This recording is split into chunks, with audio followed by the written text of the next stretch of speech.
नमस्कार दोस्तों, आज इस वीडियो में हम first appeal filing before NCDRC के बारे में डिटेल में डिस्कस करेंगे। हम डिस्कस करेंगे कि आपको फर्स्ट अपील फाइल करने की ज़रूरत कब पड़ सकती है, आपके लिए क्या इम्पोर्टेंट फैक्टर्स हैं जो आपको सेटिस्फाई करने ही पड़ेंगे बिफोर फाइलिंग दी फर्स्ट अपील।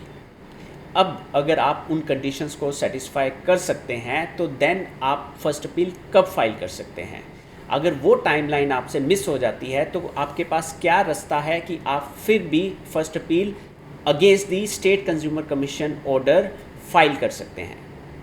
फाइल करने के लिए डॉक्यूमेंटेशन की क्या क्या रिक्वायरमेंट रहेगी, आपको किस तरह के डॉक्यूमेंट्स फर्स्ट अपील में फाइल करने पड़ेंगे। Once you have filed the first appeal before the NCDRC, उसके बाद प्रोसेस क्या रहेगा from filing till final disposal of your first appeal. इन सभी क्वेश्चंस के आंसर को मैं एड्रेस करूंगा अपनी इस वीडियो में। Let's now get deeper into the details of these questions. तो पहला क्वेश्चन जो अराइज होता है वो दिमाग में ये आता है कि why first appeal. There are many circumstances जिसके अंडर में हमें फर्स्ट अपील फाइल करनी पड़ सकती है। पहली चीज़ जो अंडरस्टैंड करनी है, first appeal is an appeal against the final order of the state consumer commission. अगर आप किसी कंज्यूमर डिस्प्यूट में इन्वॉल्व हो before any state consumer commission in India, आप कंप्लेनेंट भी हो सकते हो या ऑपोजिट पार्टी भी हो सकते हो, तो अगर आप उस फाइनल डिसीजन से एग्रीव्ड हो तो आपके पास स्टैट्यूटरी राइट है to file an appeal against the final order of the state consumer commission. इस स्टैट्यूटरी अपील को we refer it to as a first appeal before the NCDRC. तो अगर हम अपनी स्लाइड में देखें तो first appeal is a legal remedy for a person aggrieved by the specific orders, जो कि फाइनल ऑर्डर रहेगा from a state consumer disputes redressal commission. और ये जो अपील है it is filed against the orders passed by the state commission in its original jurisdiction। ये very important factor है to understand is first appeal की जो remedy है वो स्टेट कंज्यूमर कमीशन जब एक ओरिजिनल कंप्लेंट को डिसाइड कर रहे हैं, only then it will fall before the NCDRC. ऐसा नहीं है कि स्टेट कंज्यूमर कमीशन अगर इटसेल्फ कोई अपील मैटर में कोई ऑर्डर आता है तो उसको आप फर्स्ट अपील में चैलेंज नहीं कर सकते, वो आपका सेकंड अपील बन जाएगा। उसकी हमने एक सेपरेट वीडियो बनाई है जिसका लिंक आपको डिस्क्रिप्शन बॉक्स में मिल जाएगा। Let us come back to the first appeal के वाई की रिक्वायरमेंट्स में। It is a crucial recourse for any complainant और opposite party seeking to challenge the state commissions order. So now let us go deeper into the legal provisions जिसके कारण आपको statutory right to appeal मिलता है before the national consumer dispute resolution commission के पास। तो अगर हम फर्स्ट अपील के रिलेटेड प्रोविजंस की बात करें कंज्यूमर प्रोटेक्शन एक्ट में, तो पहला प्रोविजन जो है सेक्शन 51(1), इसके under national consumer commission NCDRC को पास पावर्स आती हैं आपकी फ़र्स्ट अपील को एडजुडिकेट करने की। आपकी फ़र्स्ट अपील दो पर्टिकुलर सेक्शन से निकल के आएगी जो हम आप आगे जाके डिस्कस करेंगे, 47(1)(a)(1) एंड 47(1)(a)(2). सिमिलरली जो सेक्शन 58(1)(a)(3) है, ये सब सेक्शन ऑनरेबल एनसीडीआरसी को एम्पावर करता है to hear the appeal filed against the orders of the state consumer commission. इसमें फर्स्ट अपील भी आ जाता है और इसमें सेकंड अपील के भी प्रोविजंस के बारे में बात कर रखे हैं सेक्शन 58 के अंडर में। जो सब सेक्शन 51(5) है वो allow NCDRC to hear appeals against the ex parte orders passed by the honourable state commission. For example, आप स्टेट कंज्यूमर कमीशन में कभी अपेयर नहीं हो पाए बिकॉज आपको कभी या तो सम्मन्स की कॉपी रिसीव हुई, ना ही आपको कंप्लेंट की कॉपी रिसीव हुई, तो देन इन दैट केस अगर एक्स पार्टी ऑर्डर आपके अगेंस्ट दे दिया है ऑनरेबल स्टेट कंज्यूमर कमीशन ने, तो देन अंडर सेक्शन 51(5) आप ऑनरेबल एनसीडीआरसी के पास फर्स्ट अपील फाइल कर सकते हो। और नॉर्मली अगर हम नोमेनक्लेचर की बात करें तो first appeal filed before the NCDRC को F.A के नाम से रेफरेंस दिया जाता है या एज ए फर्स्ट अपील के नाम से बोला जाता है। Next question is what are the conditions under which you can file the first appeal before the NCDRC. Now let's understand, जो स्टेट कंज्यूमर कमीशन है उनके पास अंडर सेक्शन 47(1)(a)(1) के अंडर पावर्स हैं to adjudicate an original complaint जिसमें value of the goods या services पे करी गई है अराउंड 50 लाख से लेके 2 करोड़ के बीच में। अगर ऐसी कंज्यूमर कंप्लेंट में जो कि filed before the honourable state consumer commission के पास और ऑनरेबल स्टेट कंज्यूमर कमीशन ने उसको फाइनली डिस्पोज कर दिया है, तो देन इस तरह की कंप्लेंट को, फाइनल ऑर्डर को आप चैलेंज कर सकते हो as a first appeal before the honourable NCDRC. What is the second scenario? The second scenario for filing the first appeal is अगर कंज्यूमर कंप्लेंट में कॉन्ट्रैक्ट को ही चैलेंज किया गया है जिसकी value up to 10 crore rupees थी, तो देन उस फाइनल डिसीजन को चैलेंज करने के लिए भी आप first appeal before the NCDRC file कर सकते हो। और ये अनफेयर कॉन्ट्रैक्ट्स के रिलेटेड में अगर जो कंप्लेंट फाइल होती है before the honourable state consumer commission, वो अंडर सेक्शन 47(1)(a)(2) के अंडर फाइल होती है। अब third important question is grounds of appeal क्या होंगी। It is very important for us to understand is first appeal के सिनेरियो में आपके पास जो ग्राउंड्स ऑफ फाइलिंग अपील वो both can be on the basis of facts also और as well as on the basis of law also. Late me give you an example from both the perspective. अगर मान लो आप complainant थे before the state consumer commission, आपने, हम example scenario industry का ले लेते हैं, बिल्डर बायर डिस्प्यूट। उसमें being a buyer, being a complainant, आपने consumer complaint before state consumer commission में फ़ाइल किया और आपने प्रेयर मांगी थी कि आपको लगभग 20% के इंटरेस्ट रेट से कंपनसेशन मिलना चाहिए। लेकिन स्टेट कंज्यूमर कमीशन ने based on the evidence available उसको 20% ना देके आपको सिर्फ 8% of the interest component allow किया। नाउ ये जो क्वेश्चन है it is A question of fact. अब चूंकि आपने मांगे 20% इंटरेस्ट रेट था लेकिन आपको मिला 8% because of the various evidentiary documents available before the state consumer commission. अब चूंकि आप इस ऑर्डर से एग्रीव्ड हो और first appeal before the honourable NCDRC file करना चाहते हो, तो आपका ये जो ग्राउंड है वो ग्राउंड ऑफ फैक्ट रहेगा। Let us now consider the ground of law. For example, आप अब सेम एग्जांपल लेते हैं बिल्डर बायर डिस्प्यूट की। उस डिस्प्यूट में आप एक बिल्डर थे। बिल्डर होने के कारण आप बीइंग एन ऑपोजिट पार्टी, आपने अपना जो रिटर्न स्टेटमेंट था वो 45 डेज़ के अंडर फाइल नहीं किया, जिसके कारण आपका जो right to file the return statement था वो क्लोज हो गया, जिसके कारण आपका पूरा डिफेंस स्ट्रक ऑफ हो गया।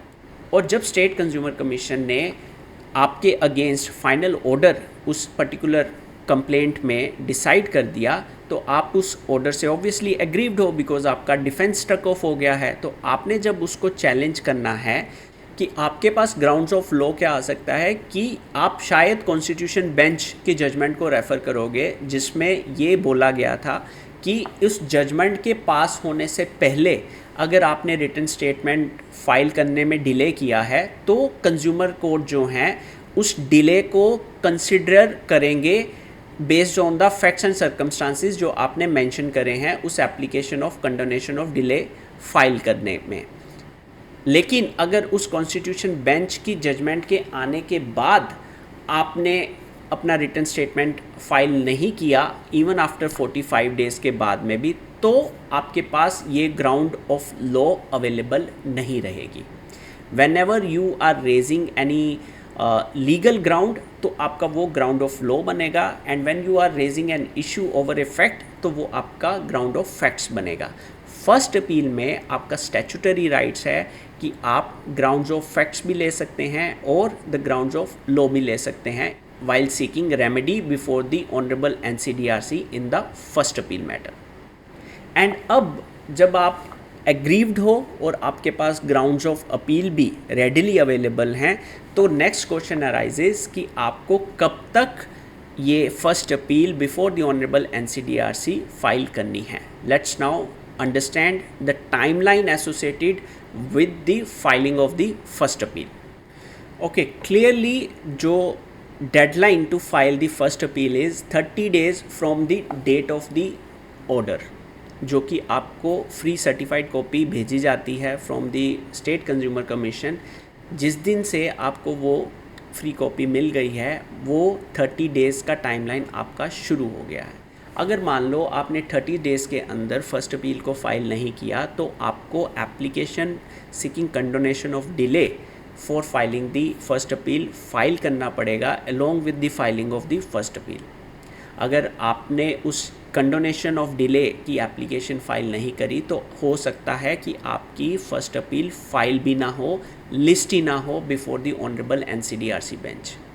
And important thing which you need to remember is जो डिले का जो कोज है वो it has to be sufficient कोज।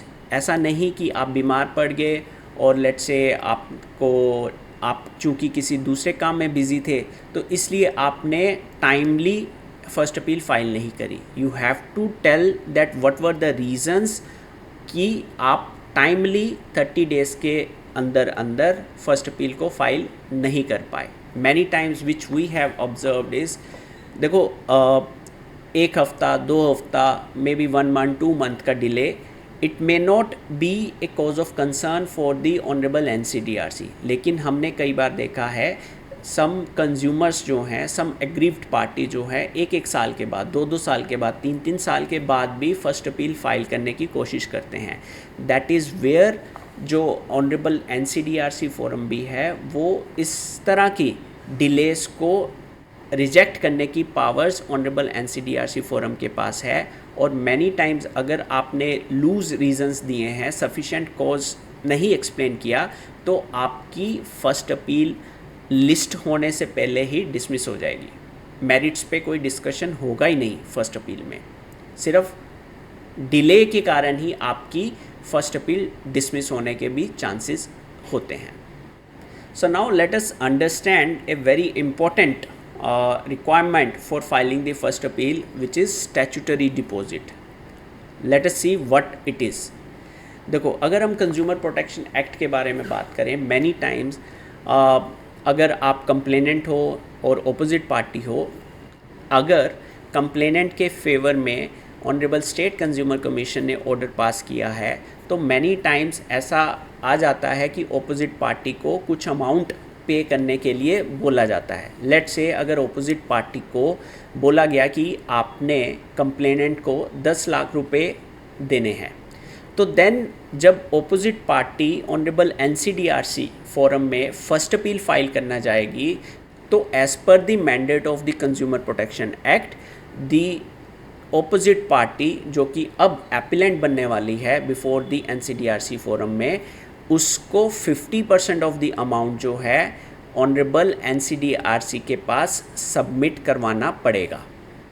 और अगर द ऑपोजिट पार्टी ये 50% ऑफ द अमाउंट सबमिट नहीं करती तो then there are fair chances कि आपकी जो फर्स्ट अपील है वो एंटरटेन ही नहीं की जाए बाय द ऑनरेबल NCDRC। होगा क्या, जब आप रजिस्ट्री में सबमिट करोगे अपने डॉक्यूमेंट्स तो रजिस्ट्री ही ये ऑब्जेक्शन लगा के देगी कि आपने जो कैलकुलेशन शीट है वो सबमिट नहीं करी और आपने डिमांड ड्राफ्ट भी सबमिट नहीं किया, जो कि स्टैट्यूटरी डिपॉजिट का एक मैंडेट है फर्स्ट अपील को एंटरटेन करने के लिए। आई होप इस मैंडेट की क्रिटिकलिटी आपको क्लियरली अंडरस्टूड हो गई है। So let us also see what are the very other important parameters which you need to take care of while filing the first appeal. ये पॉइंट हम already discuss कर चुके हैं कि एक्स पार्टे ऑर्डर अगर आपके अगेंस्ट पास हो गया है स्टेट कंज्यूमर कमीशन के द्वारा, तो देन आप अपील फाइल कर सकते हो before the NCDRC. Second important जो हमने देखा है, मैनी टाइम्स जो इंडिविजुअल्स खुद फाइल करने की कोशिश करते हैं, उनको इंटरिम स्टेट कंज्यूमर कमीशन के इंटरिम ऑर्डर को भी वो फर्स्ट अपील के रूप में फ़ाइल कर देते हैं, जिसके कारण at times we have seen either उनको before the NCDRC forum they need to withdraw that first appeal and file a revision petition. So that is where the scope is कि अगर आप इंटरिम ऑर्डर को challenge करने जा रहे हो तो आपके पास रिवीजन पिटीशन का स्कोप है, लेकिन इंटरिम ऑर्डर्स को चैलेंज करने के लिए आप फर्स्ट अपील फाइल नहीं कर सकते। सो इन ए नटशेल जो फर्स्ट अपील है वो सिर्फ फाइनल ऑर्डर्स को चैलेंज करने के लिए ही रेमेडी अवेलेबल है, not for the interim orders of the state consumer commission. अब हमने ये समझ लिया कि फ़र्स्ट अपील क्यों फ़ाइल करनी पड़ती है, कब तक फ़ाइल करनी है, उसमें ग्राउंड्स ऑफ अपील क्या हो सकते हैं। Now let us also quickly go through कि डॉक्यूमेंटेशन वाइज हमारे फ़र्स्ट अपील में क्या क्या डॉक्यूमेंट्स लगेंगे। ये आपके केस के हिसाब से चेंज होगा, लेकिन एक जनरल क्राइटेरिया ये रहेगा, उसमें आपको इंडेक्स आपको मेंशन करना पड़ेगा, एक परफॉर्मा रहता है for filing the first appeal. Then आपको सिनॉप्सिस बनाना पड़ेगा with the list of dates and events, एक टेबल की फॉर्म में। मेमो ऑफ पार्टीज़, जो पार्टीज़ आपकी कंज्यूमर कंप्लेंट में थी वो सारी की सारी पार्टीज़ यहाँ पे भी आपको मेमो ऑफ पार्टीज़ में डालना पड़ेगा, उनकी डिटेल्स, उनका ईमेल आईडी हो या उनका फ़ोन नंबर हो। That would help the Honorable NCDRC Forum to identify the parties. Obviously then the first appeal with a notarized affidavit, और फर्स्ट अपील के अंदर जो मेमोरेंडम ऑफ अपील होगा उसमें grounds of appeal that are very very critical, because that will decide the scope of your first appeal.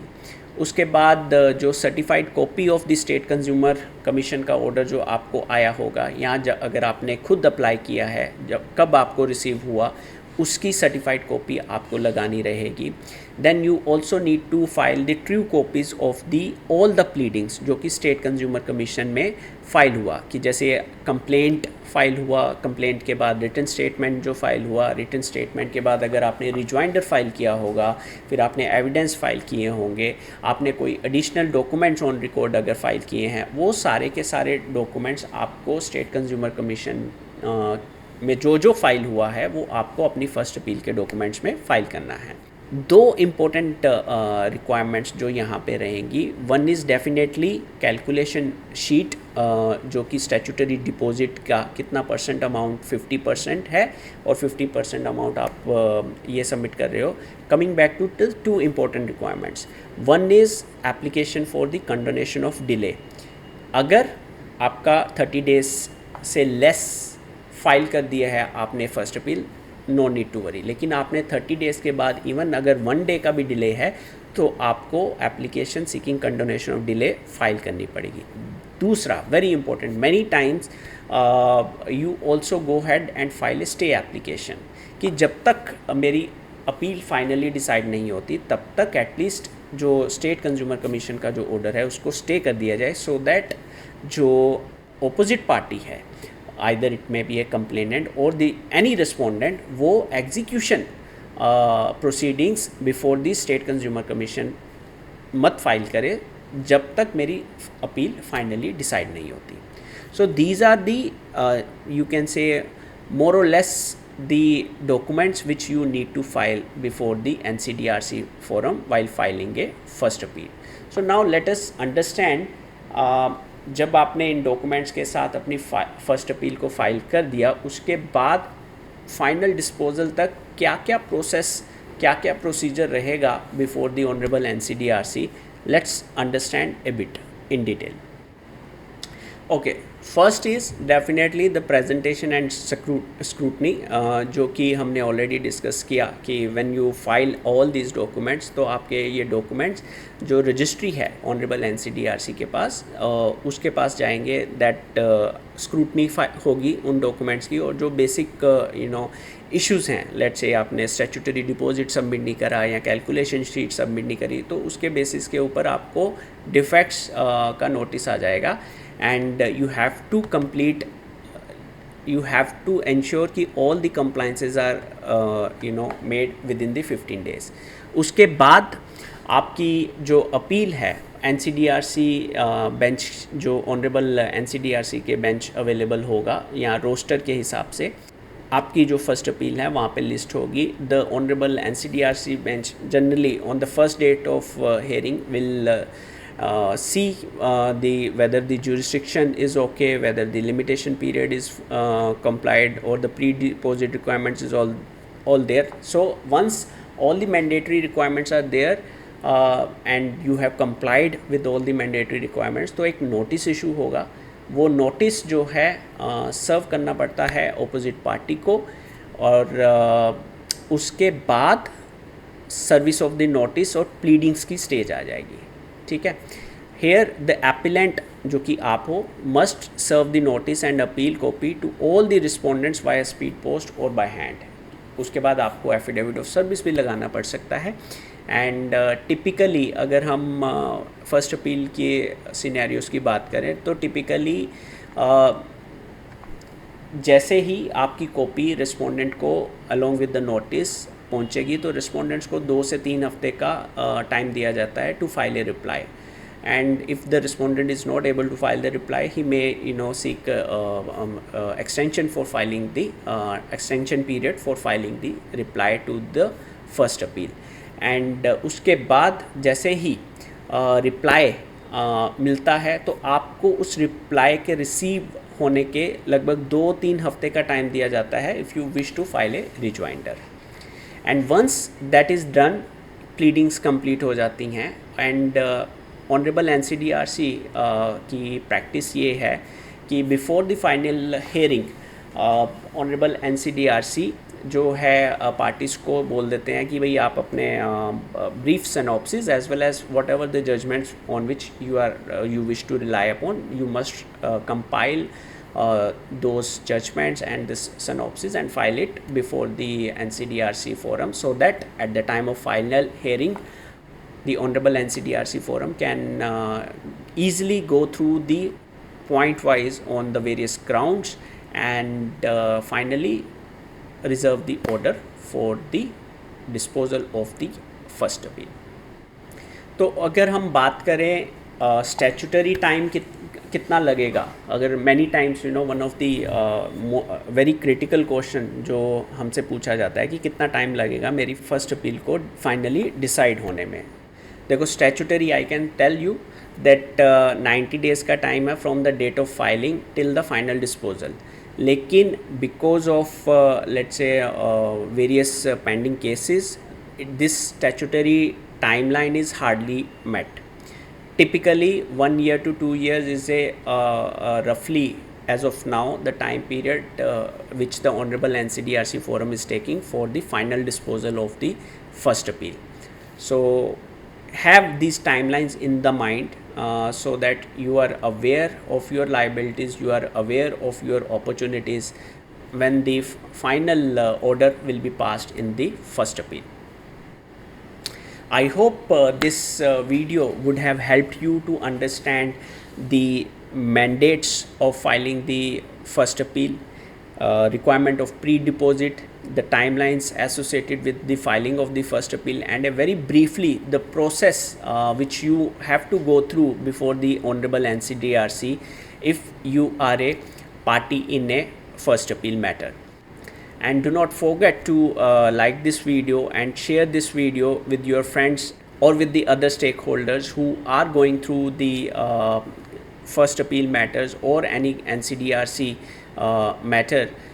This would help them to understand the appeal process, namely the first appeal process, and you can also go through our links in the description. We have created a various videos on the Consumer Protection Act, as well as the various practices which are followed before the NCDRC forum.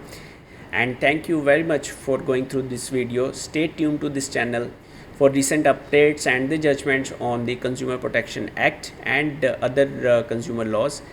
And thank you once again. Jai Hind.